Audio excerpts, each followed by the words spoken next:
Look at your hand. Seriously, just for a second. You see the skin, the small lines on your palm, maybe a few hairs. You feel the weight of it. To you, this is a solid, objective piece of reality. You're seeing it exactly as it is, right?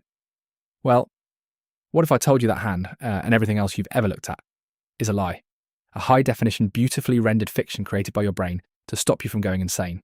Or worse, getting eaten. Welcome to the Simulation Archives. Today we're looking at Glitch 001, the interface theory of perception. Let's start with a simple question. Why do we have eyes? Most of us think our eyes are like tiny cameras, capturing the truth of the world and projecting it onto the screen of our minds.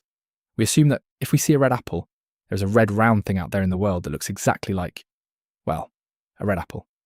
But evolution doesn't care about the truth. Evolution has exactly one goal, keeping you alive long enough to have kids.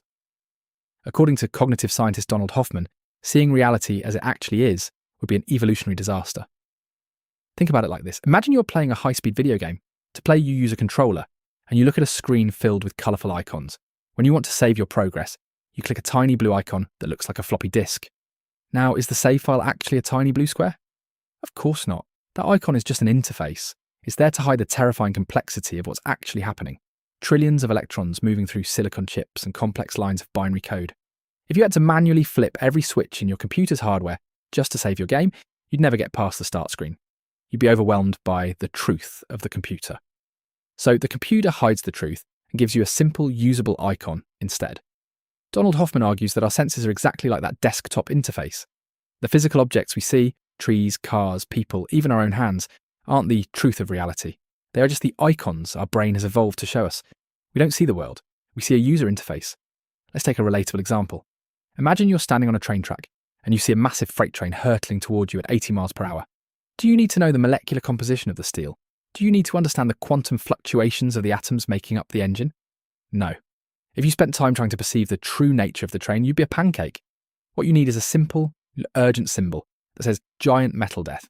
Move. Now. Your brain isn't showing you a train. It's showing you a simplified graphic designed to trigger a survival response. We've been gamified by evolution. Now this is where it gets a little uncomfortable. If our senses are just an interface designed to hide reality, then what is actually out there? If you take off the VR headset of human perception, what does the code look like? The short answer is, we don't know. Hoffman and other scientists suggest that space and time itself might just be the desktop of our interface. We think of space as a big empty room where things happen, and time as the clock on the wall.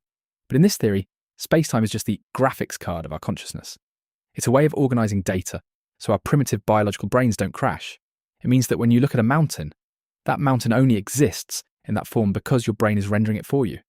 In the same way that the world of a video game only exists on your monitor when you turn the console on, reality as we know it might only exist when there's a brain there to perceive it. This isn't just a philosophical what if.